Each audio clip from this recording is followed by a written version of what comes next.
Assalamualaikum warahmatullahi wabarakatuh. Alhamdulillahirrabbilalamin. Wassalatu wassalamu ala asrofil anbiya wal mursalin Sayyidina wa maulana Muhammadin wa ala alihi wa sahbihi ajma'in amma ba'du. Selamat siang semuanya, salam sejahtera bagi kita semua. Yang terhormat Ibu Farida SEMSI AKCE, yang saya cintai dan juga saya banggakan, teman-temanku semua. Baik, terima kasih saya ucapkan kepada Ibu Farida yang telah memberikan kesempatan bagi kelompok kami untuk berpresentasi. Baik, untuk kelompok kami ingin berdiskusi mengenai instrumen peran pemerintah dalam kerangka ekonomi Islam, kebijakan fiskal dan moneter syariah. Sebelumnya perkenalkan anggota kelompok kami. Yang pertama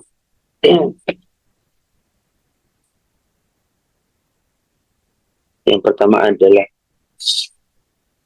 Wahyu Setiarini MPM 0047.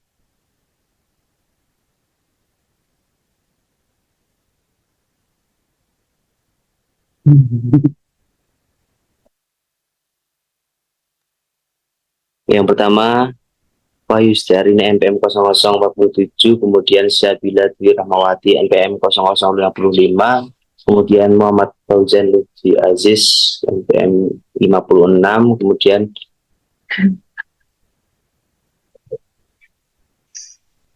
selanjutnya Rajiv Faikal MPM 0066 dan saya sendiri Ismail Septian MPM 0093. Selanjutnya akan diteruskan oleh teman saya.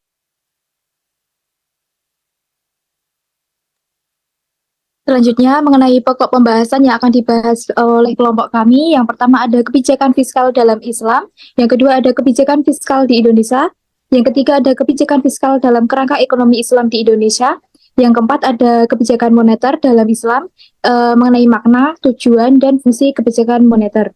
Yang kelima ada uang dalam Islam, dan yang keenam ada aplikasi pokok-pokok ekonomi Islam dalam moneter Islam, dan yang terakhir ada transmisi kebijakan moneter dalam Islam. Next.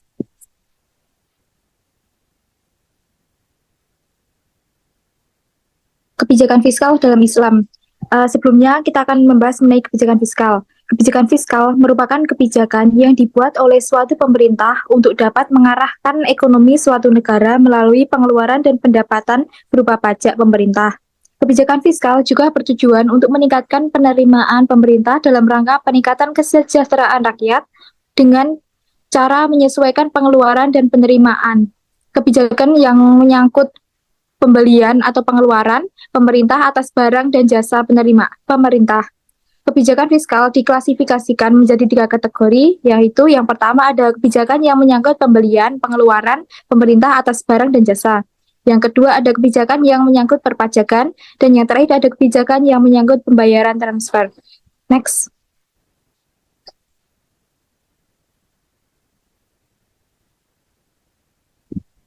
Selanjutnya terdapat 3 fungsi utama kebijakan fiskal. Yang pertama ada fungsi alokasi, yang kedua ada fungsi distribusi, dan yang terakhir ada fungsi stabilisasi. Tujuan kebijakan fiskal ada 6. Yang pertama ada menyediakan lapangan pekerjaan yang luas dan merata. Yang kedua mempercepat laju investasi. Yang ketiga ada menciptakan keadilan nasional. Yang keempat pemerataan dan pendistribusian pendapatan. Yang kelima ada tercapainya kestabilan ekonomi secara nasional. Dan yang terakhir mengacu tingkat pertumbuhan ekonomi secara nasional. Next.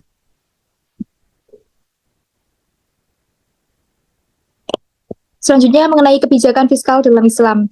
Jenis kebijakan anggaran yang bisa ditempuh beberapa negara dalam mencapai manfaat tertinggi dalam mengelola anggaran secara umum dibagi menjadi 3 bagian, yaitu ada anggaran surplus, yang kedua ada anggaran berimbang, dan yang terakhir ada anggaran defisit. Next.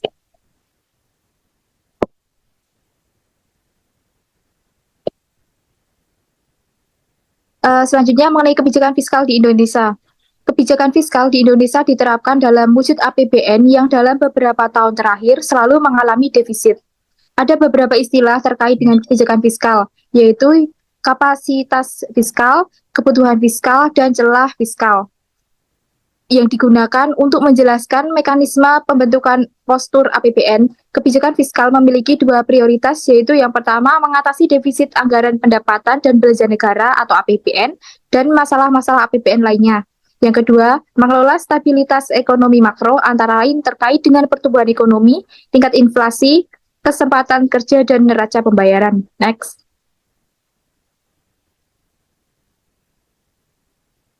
Faktor-faktor penentu postur APBN ada tiga, yaitu pendapatan negara, belanja negara, dan pembiayaan. Next. Selanjutnya akan dijelaskan oleh teman saya. Selanjutnya, kebijakan fiskal dalam kerangka ekonomi Islam di Indonesia.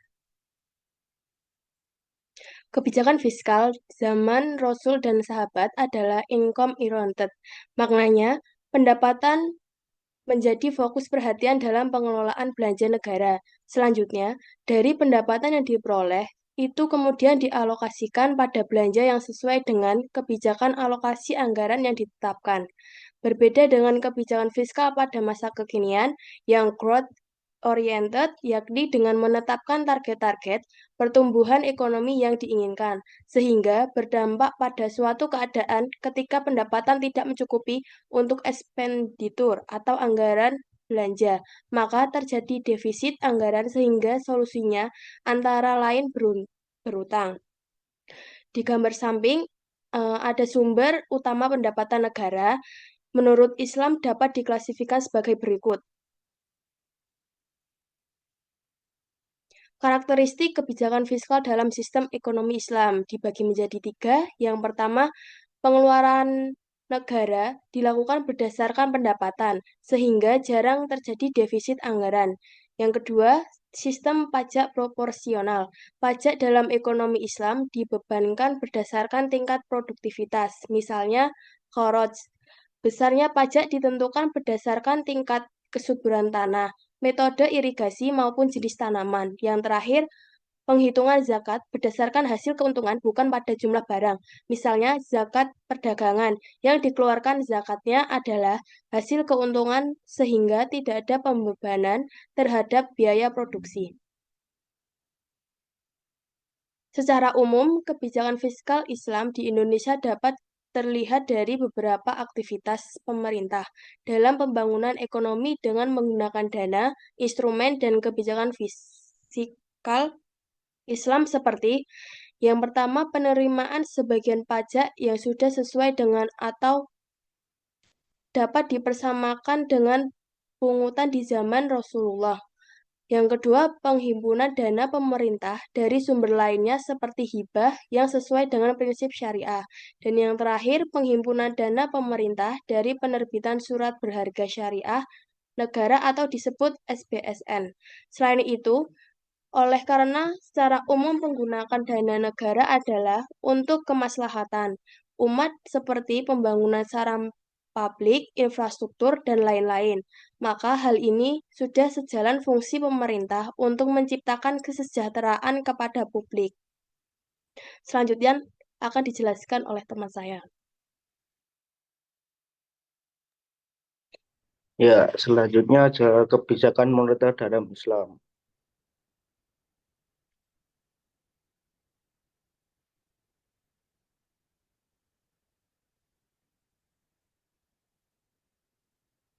Makna kebijakan moneter dalam Islam yaitu kebijakan moneter dalam Islam merujuk pada pengaturan jumlah uang yang beredar dan suku bunga serta instrumen keuangan yang sesuai dengan prinsip syariah. Ini mencakup alat yang tidak melibatkan riba dan mengedepankan keadilan serta kesejahteraan masyarakat. Tujuan dari kebijakan moneter adalah mengatur stabilitas ekonomi, mengatur keadilan sosial, pemberdayaan ekonomi masyarakat, dan kesejahteraan masyarakat. Next. Fungsi kebijakan moneter yang pertama untuk pengaturan jumlah uang yang beredar, yaitu dengan memastikan uang yang beredar di masyarakat. Yang kedua adalah pengendali inflasi, menggunakan instrumen syariah untuk mengendalikan inflasi dan menjaga daya beli masyarakat. Yang selanjutnya penyediaan pembiayaan halal, menyediakan sarana pembayaran yang sesuai dengan prinsip syariah, seperti murabah, mudharabah, dan musyarakah. Yang keempat, mendorong investasi, yaitu menciptakan investasi yang kondusif dan aman bagi investor untuk masuk ke negara ini. Terima kasih. Selanjutnya akan dibacakan oleh teman saya. Selanjutnya yaitu uang dalam Islam.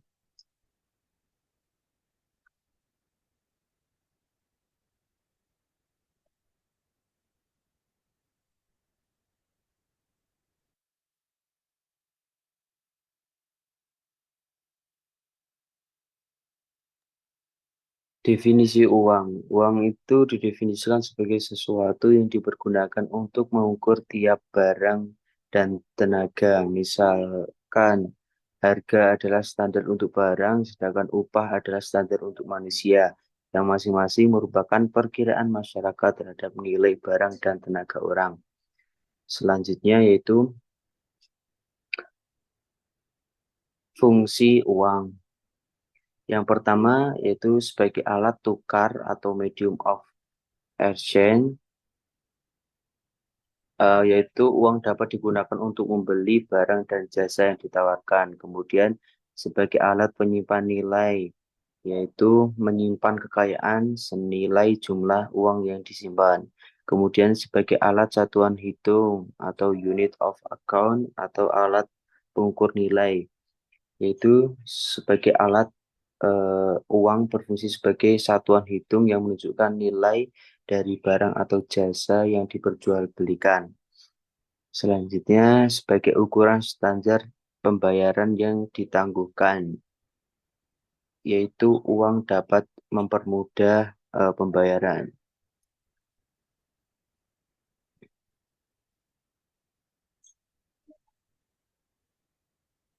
Selanjutnya, perbedaan fungsi uang dalam perspektif syariah dan konvensional.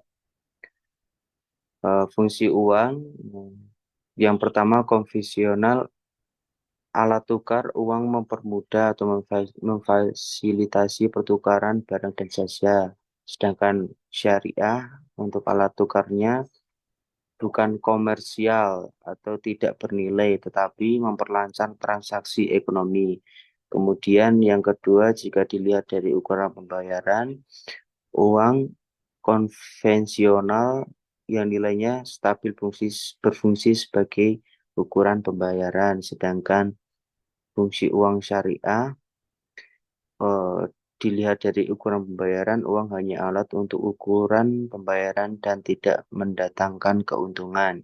Kemudian yang ketiga, penyimpanan nilai. Uang mempresentasikan nilai suatu barang atau jasa.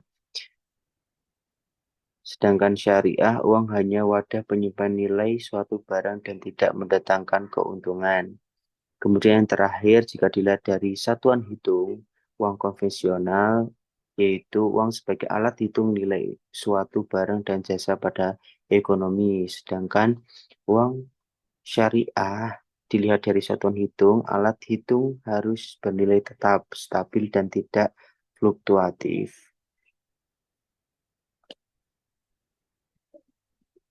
Selanjutnya, apa motif orang memegang uang? Yaitu ada 3 jenis motif uang memegang uang, yaitu yang pertama motif transaksi, yaitu uang hanya untuk memenuhi kebutuhan transaksi sehari-hari. Kemudian yang kedua yaitu motif precautionary, yaitu uang untuk berjaga-jaga kalau ada kebutuhan mendesak.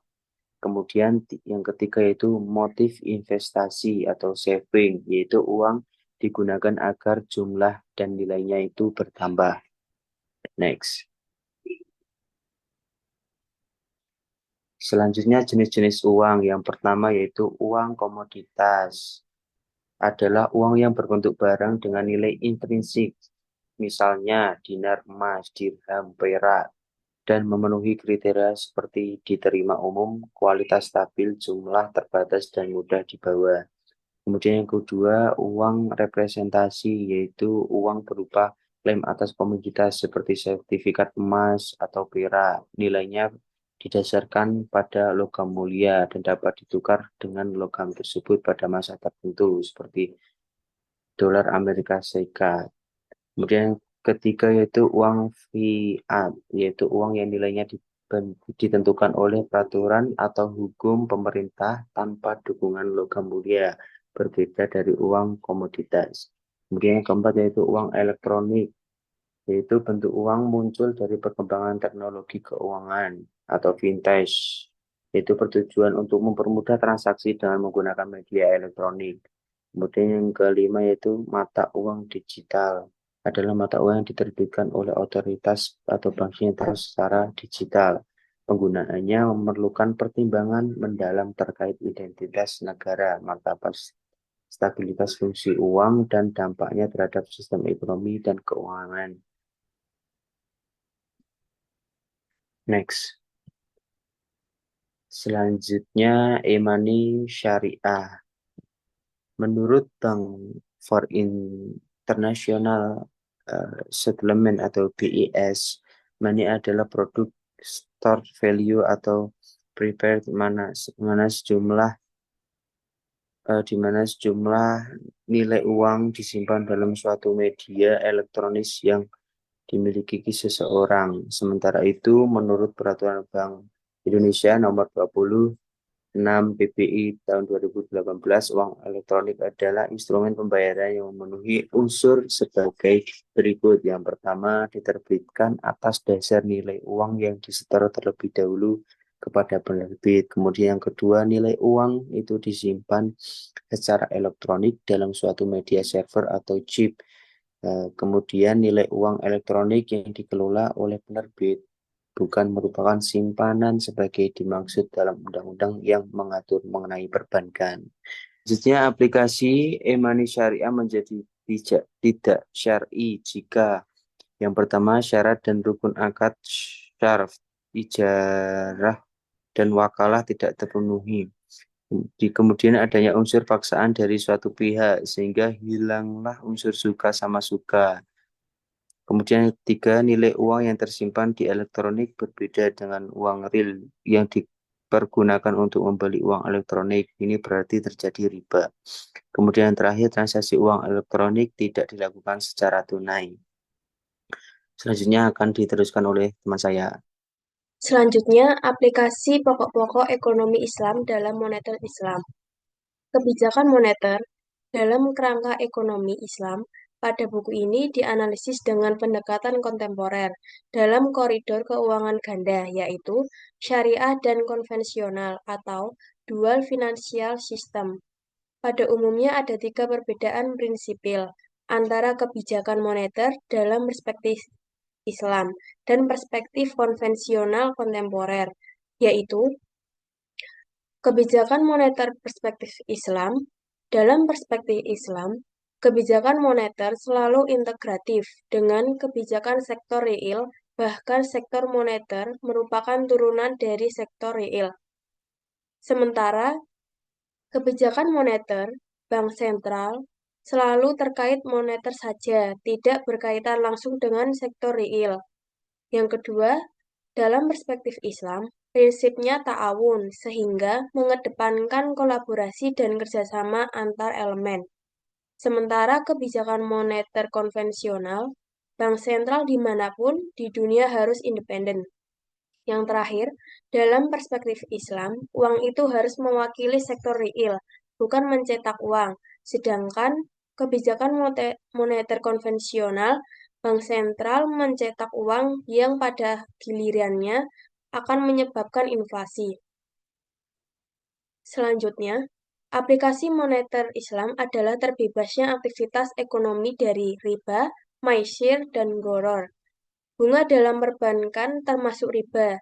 Ekonomi berbasis bunga merupakan pembangunan ekonomi yang bersifat semu atau bubble ekonomi. Volume ekonomi lebih bersifat abstrak, tidak menggambarkan produktivitas dan kesejahteraan secara real. Di dalam konsep moneter syariah, uang yang beredar di sektor keuangan harus mengalir lancar ke sektor ekonomi real demi tercapainya produktivitas ekonomi, yaitu aktivitas penciptaan barang dan jasa. Kebijakan dan operasi moneter harus berdasarkan ada 4. Yang pertama, trade instrument, yang kedua investment instrument, yang ketiga service instrument, dan yang terakhir charitable instrument. Selanjutnya akan dijelaskan oleh teman saya. Selanjutnya yaitu transmisi kebijakan moneter Islam. Next.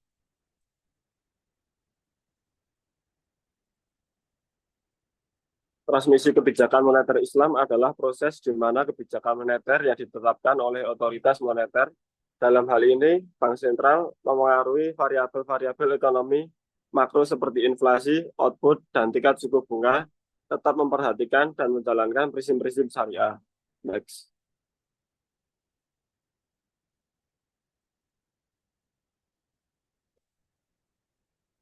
Yang selanjutnya yaitu tujuan. Tujuan utama kebijakan moneter Islam tidak hanya stabilitas harga, tetapi juga pertumbuhan ekonomi yang inklusif, distribusi pendapatan yang adil, dan kepaduan terhadap prinsip-prinsip syariah.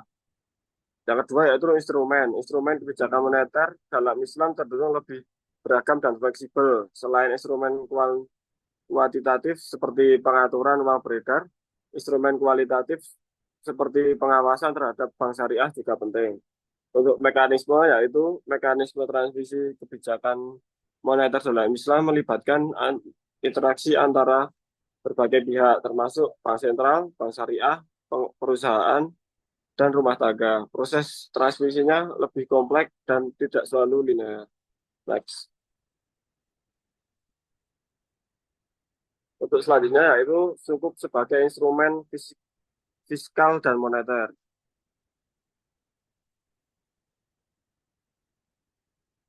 Sukuk merupakan instrumen keuangan berbasis syariah yang sering disebut sebagai obligasi syariah. Sukuk memiliki karakteristik yang unik dibandingkan dengan obligasi konvensional karena penerbitannya didasarkan pada kepemilikan aset yang nyata atau proyek yang menghasilkan keuntungan.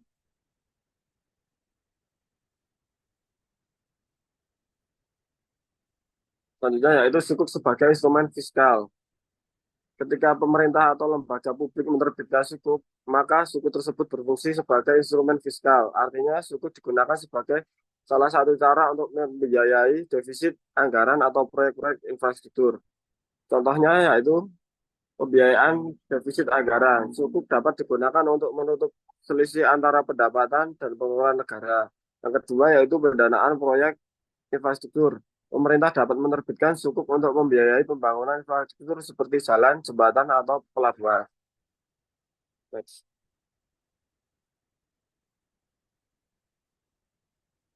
Yang terakhir yaitu sukuk sebagai instrumen moneter. Dalam konteks ini, sukuk digunakan oleh bank sentral atau otoritas moneter untuk memengaruhi likuiditas di pasar uang dan mengendalikan inflasi. Dengan contoh operasi pasar terbuka. Bank sentral dapat membeli atau menjual sukuk di pasar terbuka untuk mengatur jumlah uang yang beredar. Yang kedua yaitu instrumen cadangan minimum. Sukuk dapat dijadikan sebagai salah satu komponen cadangan minimum yang harus dipenuhi oleh bank syariah.